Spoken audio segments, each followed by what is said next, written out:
Hello and welcome to ClockTower Game Studios. Today we're going to be continuing our discussion about building terrain for the Neo Nagoya project. Here's some still shots of some of the stuff that's already done. Today we're going to be working on the Koban, though, the Japanese police station, which you can see some of the inspirational pics that I've pulled here. This is a real police station in Kyoto. It's a little Art Deco, little New Age architecture, which I'm going to try and incorporate some of the features of. So I particularly like the walk-up window and the way the roof overhangs and kind of makes a carport. So I'm going to make sure I specifically include those two features. And then for the roof detailing, I'm probably going to include some of the circle cutouts. So to start with, I've got my base, the tile that I'm going to build all this off of, which, as mentioned in the previous video, is an 8x8 grid system. And here's some of the detail pieces that sort of inspired the Koban building in general. So I've got Titan Forge miniatures, their hover car from March's Patreon campaign, as well as a desk from that, and there's some other office furniture I've got. So I decided to facilitate the walk-up window. I wanted there to be a little bit of an extension off of the sidewalk for that. So here I'm just checking to make sure everything's square, and I'm going to start marking off my 1-inch path because I'm going to extend that sidewalk back an inch. So there I'm using the square for that, and I'm going to just mark it on the other side, then draw across. I actually cut this square before I had a proper square, so it's not exactly perfect, but it'll be good enough for what we're doing. So now that I've got that drawn in, I know where my front of the building's going to be, and I know what the center line is, the mark there right underneath my finger. And now I'm going to go through and kind of mark out how I want the rest of the building to sit and kind of get a feel for where exactly everything's going to be. So I decided I'm not going to make the ground level playable. I'm not going to make any of it playable as far as the interiors go. That's a really detailed process that takes a lot of time. And for the level of detail I want to include, it's a little bit more work than I want to put into it at this time for the video. And at the moment, I really need to make a push to get terrain done and on the table. So I want to do that without sacrificing detail or visual appeal. So hence I'm putting a lot of effort into the detail pieces on the exterior. And I'm gonna, on this one, I decided I'm gonna make the second level where you can see into the front office space. And so that's where I'm gonna include the office furniture from that same Patreon campaign. So here I'm marking out where I wanna put a center wall. The hover car is gonna be parked there on the left-hand side. And then the right-hand side is going to be the main building. And as you can see as I go on, drawing details that include the doors, the walkway for the walk-up window. I'm going to include all that, including I've decided that the back area of where the car parks is going to have a storage facility. And I went back and forth as to whether or not I was going to put a walk-up window, but I was kind of envisioning that as where the stairs go up to the next level. So I'm just going to put a door on the one side of it, as I'll draw in here in a second. And I decided that would be like an under the stairs kind of storage closet that would be locked up with a security door from the outside. So there I'm just drawing in where I want the security window to be, like the walk-up window. And once I have that planned out a little better, I just start kind of filling in the details, trying to decide what I want to do. And I make sure as I'm going through to label everything. That way I don't forget anything as I'm going through the build process. Sometimes these builds can take a lot of time. You don't necessarily finish them right away. So labeling what you're doing is a good idea. So next I've decided I'm going to make my individual level heights 3 inches. That's in keeping with kind of a mini gaming standard is between 2 and 4 inches typically for each level. I'm used to playing on and around the ubiquitous Games Workshop terrain kits, especially the old Industrial and Imperialis or Sector Imperialis kits, which those all had 3-inch tall levels, and I've kind of just ran with that. It's sort of the level that I'm comfortable with, and it allows me to reach into buildings that do have playable interiors a lot easier. It makes playing inside ruins and around ruins a lot easier. So I just kind of run with it. And the reason, even though this doesn't have a playable interior, the reason I ran with it is I don't want it to look too much out of place with other pieces that I've already built that use that level standard. So that's kind of the building standard I go with. Like I said, anything less than that and it gets awkward to reach into, and it kind of makes gameplay a little less interesting because there's less height on the table. Sometimes that's really important, especially once you get into bigger war games. Of course, this will be used mostly for S.E.E.R gameplay and testing, but I want it to be useful for other games if I get around to playing any as well. So here I'm just cutting my foam core. I've already marked it out. I'm just taking my time. I'm going to do this in 2 cuts. Make sure you have a fresh blade, otherwise you'll actually tear the foam inside the foam core, and that can make your edges of your material look really rough, and it'll also kind of make it a pain for the glue to bond with them once you're using PVA. So like I said before, I'm just taking my time with the cut. I'm going to go nice and slow, go all the way through there. I'm being careful not to tear out the backside, and I'm going to do a second cut to actually finish the cut and go all the way through. And once that's done, I'm just going to pop it loose. And then once I had it cut, I decided I was going to back up a little bit in my planning. And instead of having everything built out all the way to the edges of my initial grid square, I was going to do a little bit of a standoff so I could do some wall detailing that wouldn't be mashed up against the sides of whatever I put around this. So here I'm just going to make it the width of the foam core, which is around 5 mil, approximately 1/4 inch. It's a little less than 1/4 inch, but I'm just going to mark it off, and then the walls will actually be that much distance away from the outer edge of the actual base. Like I said, that'll let me put in extra details. Like I've already got an electrical box that I put together for this, a ladder to get up to the 2nd floor that's going to be on the back of the building, things like that that are just going to make it come to life a little bit, look a little more realistic and a little more alive. So I just go around and I mark all that off. And next up, I'm going to start marking out my wall lengths to actually cut them. So instead of measuring all this and risking making a list of measurements and then screwing them up, I just used the markings on the base and then kind of marked them out straight against the piece of wall material that I've got cut out there. That way I make sure I get the lengths exactly where I want. I just make my mark. And then once I have it marked in, I grab a square to make sure that my bottom line there is at least nice and square. That way the parts that mount to the baseboard are nice and flush and the wall joins will be nice and even. Now I'm not so much worried about the upper edge of this being exactly perfect for a couple reasons. One, I'm planning to cover both the joins at the top and bottom with the level above and with the base with cardstock to kind of add a little bit more detail, and it also helps to hide some of the sins made from using older beat up material for my actual wall material. So as you can see, I make sure to label what I'm doing, and here I'm just going to go around and do the same thing where I'm going to get my joins. Now here you can see that there's foam core showing the actual foam on the one panel, and we want to avoid that. So the way we're going to do that is I'm going to mark off just the width of the material, and then I'm going to carefully take my knife and I'm just going to cut away the foam and the top layer of the cardstock. I'm going to do my best not to go through or to even scar the bottom layer of the material. Now again, I do this in 2 slow cuts. Be nice and methodical, and don't put any weight on this, especially when you're trying not to cut through the bottom material. Just let the blade do all the work. There you can see you got to be a little bit careful, and I end up going back in with the knife to kind of separate the cardstock from the foam, because I, instead of using cheap dollar store or Dollar Tree foam core for this, ended up using some nice Elmer stuff, which is nice because it's a little more sturdy. It'll hold up a little better, but for some things like peeling it off of the backing, this is a little bit more difficult because of that. So once I get the foam and the front of the cardstock pulled away, I double check my join. I just make sure that that piece of the cardstock there covers up the inner foam of the other piece where they join.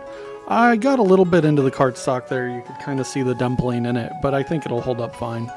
Then I just go around and do that to the rest, and here you can see I'm sort of dry fitting and getting a test for how it'll all fit together and what it'll look like. In the interest of being more beginner friendly, what I mean by dry fitting is that I'm kind of putting everything in the position there that I want it in, but I'm not actually gluing or attaching anything.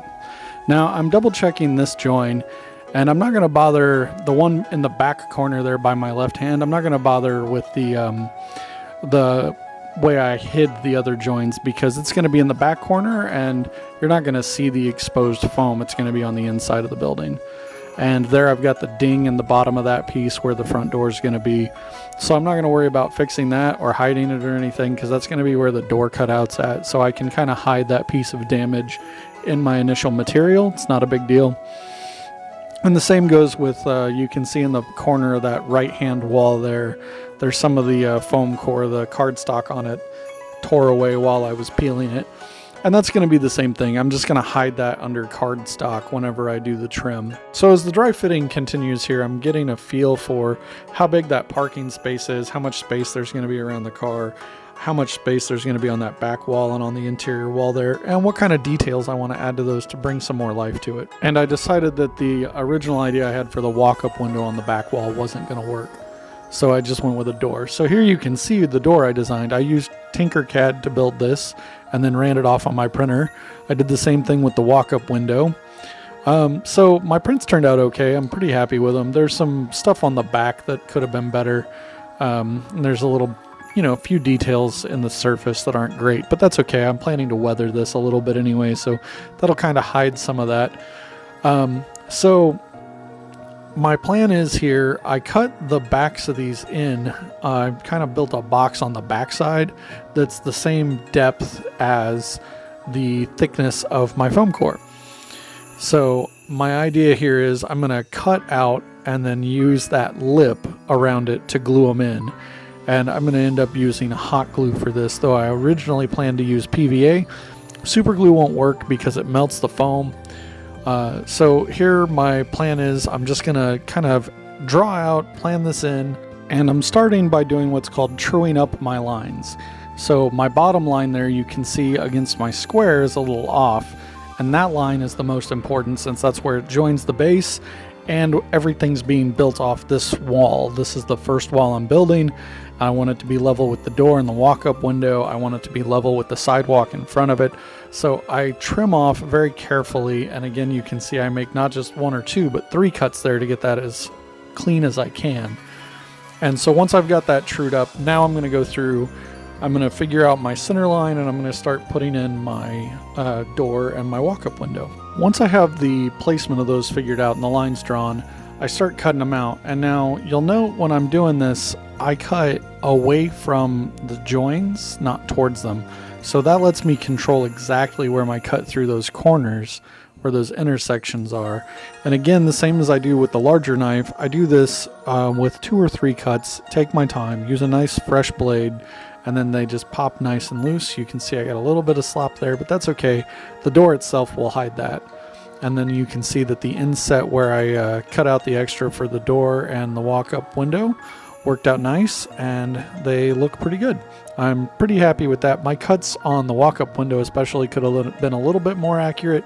I have to be really careful to get it perfect. So the next thing I'm going to do is I'm going to start cutting out cardstock to do my trim. So the first thing I do is, again, I true up one cut to make sure that all the rest of it is square and going to be nice and even. So this little lip there, I get my square in there, and then I just cut my cardstock and throw away that little bit as scrap. So by doing that, now I know that that top line and the cut that I just made are square, and I can base all the rest of my cuts off of those, and the rest of my cuts will be square as long as I base it off of one of those 2 sides. Ideally, since I used that top line, I'll use that for most of my cuts and measurements, and that'll help ensure that everything's square against each other. So I've decided my trim around the bottom of the building is going to be 10 mil or 1 centimeter. So I've cut a bunch of strips of that off of my cardstock from my food box, and now I'm going to just start cutting it to length. And I'm going to do this the same way that I did the walls themselves. I'm not going to measure anything and then recut it. I'm just going to cut it to length to match the section that it's going on. So as you can see, I'm just squaring that up, the one edge, the end, with the other, and I'm making sure to use the correct size or the correct measurement, because as you can see, this wall piece that I have had both the front and back edge of it was cut off for the they were scored out for the joins with the other two walls that it'll be mounted to. So I made sure to use the exterior wall, the exterior side of that wall, where it's a little bit longer to do that. And then again, the same thing as the foam core. I'm just using my square there to get a nice, exactly that square 90-degree cut on my piece of cardstock, and toss the scrap away. And then I'll just double check that and make sure it's exactly where I want it. And I'll make sure when I'm doing this, I want to make sure to glue the glossy side of the food package to the wall.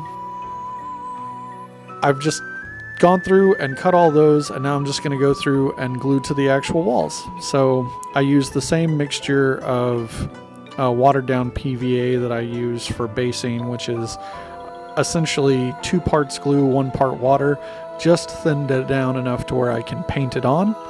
And then I use an old junk brush, paint it on, and then I want to make sure that it is square up with the bottom edge of the wall. Make sure you're gluing, like I said, the glossy side against the wall.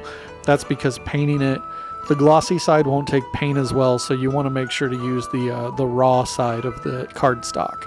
Now, the hard part of doing this one was the wall with the door and the walk-up window. Because it had 3 small sections, I had to go through and cut out each individual little itty-bitty wall section, and then I made sure to label them and make sure that they were labeled correctly to go in the right place. That way I didn't misplace them, lose them, any of that. I've just went through, after I got them trimmed to the right size, made sure they test fit. They couldn't go behind the door or the walk-up window, the lip there, because the way I designed it, they were supposed to sit flush against the actual foam core wall. So that also added to the level of difficulty for this particular bit. Wasn't impossible, just made it a little fiddly and made it kind of hard to get the exact right cuts. Once I'd gone around and glued all the trim onto the bottoms of the walls, I noticed that I hadn't left a space where these 2 walls joined at the back corner of the parking spot. So I had to go back in and trim off that little bit of excess. So what I did there was kind of the same way that I did the joins for the foam core, where I scored out and then just took off 1 piece. I'm going to do the same thing here. I'm just going to mark the cardstock, and I'm using the actual piece that it'll be butted up against to give it the best chance for a nice tight join. So the same sort of thing with peeling the cardstock. Just made that cut, or made that mark, and then came back and very, very carefully trimmed off just the exterior cardstock, not the paper on the foam core. So I took a little bit of time and effort to get that right, and then just peeled it right off. And with that out of the way, those 2 walls will join together neatly. I can just pluck that out of there, and once I get those fit, it's time to go ahead and start putting everything together. Now, off camera, I've gone ahead and cut in another door for the back section where I've decided I wanted storage, and I've done windows as well. And now I'm attaching these into their cutouts using hot glue. So I'm just being careful. I don't want to burn myself or anything else. So I'm trying to also make sure I get the wisps cleaned off of it, which is what I use that little scrap there for. And I also want to make sure that I get most of the glue smoothed down into the recesses and into the joins on the backs of the walls. This is okay if it's really messy, you won't be able to see it. So now that I've got my doors and windows and everything glued into place with the hot glue, I'm going to start attaching the front wall, which is what I'm going to base the entire building off of, is this wall being square. So I'm taking my time, I'm using my square to get it nice and set into place to make sure that the entire building is true. Now there you can see a little bit at the bottom, my base itself isn't exactly true, but I didn't really want to go back and recut it. It was close enough. So here I'm just using a little hot glue to tack everything in place. Most of this I'm also going to be using, most of the walls are also held in place with PVA or white Elmer's glue. And here I'm going to take a little scrap that I've cut square, and I'm going to make a gusset out of it. A gusset being a triangular support that's going to be basically a brace. So I'm just, again, confirming that my wall is both completely perpendicular vertically and it's square to the front of the base. And then I'm going to come back in with my hot glue gun, and I'm just going to dollop a bunch right down the top of that and onto the base. And I'm going to get along the edges of it too, being as careful as I can to fill in the gap a little bit. And this is going to really make that nice and strong. The front wall of this is going to be pretty sturdy to base the rest of the construction off of. And I've got a second or so to play with the hot glue before it sets. And there you can see that it's set in place nice and tight. And now I'm going to go around and just start gluing in the rest of the walls. And I do this sort of the same way. I take my line of Elmers into the join at the front vertical wall and also across the bottom of the wall, which, as you can see, I managed to smear across my parking lot here when I'm setting it into place. But that's okay. I just get it set into place anyhow, and then I grab a scrap of my foam core and just wipe up my mess. It's one of the better things about working with PVA glue or white glue over other kinds is it's relatively easy to clean up. And now here, before my glue can set, I go back in with my square and just true everything up again. I make sure everything's where I want it. Once I've got it all set into place, I double check it vertically. And then to help hold it while the white glue dries, because the Elmer's is going to be stronger than this, believe it or not, I go through and carefully tack it in with hot glue. Wipe away on the base so it doesn't leave any trails. And there I've got the second wall in. And now I'm just going to go through and repeat that process all the way around and glue everything else in, which will pretty much conclude building the ground floor of the building. So I've got my doors in, my windows in, the first floor is trimmed in. I made sure and leave my standoff all the way around. I've got the car, I'm just kind of checking it out. So these are some, I'm going to use them for rubbish barrels. I made these out of cardstock and then cast them with casting resin. You can make these repeatedly out of cardstock, and that's something to take away from this in general is all of these parts, the doors, even the car can all be scratch built, or you can buy like a cheap one from the dollar store or whatever, or the grocery store or whatever. They make pretty nicely scaled cars for this. I just wanted something a little more futuristic looking, so that's why I went with these. But something you definitely want to keep in mind is that while I use the 3D printer that I have available to make details like the doors and the windows and such, you really don't have to. I could have just as easily made those detailed parts out of cardstock or plastic card. The only difference is I have the tools available to do something different, which, it's convenient, but it's not the end of the world if you don't have those. Maybe in another video I'll discuss the triangle of trade-offs, so to speak, whenever you're building projects like this, where you have to balance time versus quality versus cost and how those all play against each other. That might be a video for another time, but the short version of the story is you don't have to do all this using fancy tools and equipment or materials that you buy at the store. You can just as easily scratch build all of it. The trade-off, if you're saving money that way, is definitely that it takes a lot longer. Which brings us to the end of the video. So first of all, I'd like to thank Titan Forge Miniatures for letting me use their products in our promotional materials and everything like this video. Those guys are great. You should go check out their Patreon and their models. They're fantastic. I'll include links to those in the description below. Also, of course, thank you guys very much for watching the video. Hopefully it's been useful so far. This is an ongoing series about this Koban build for Neo Nagoya, my terrain project.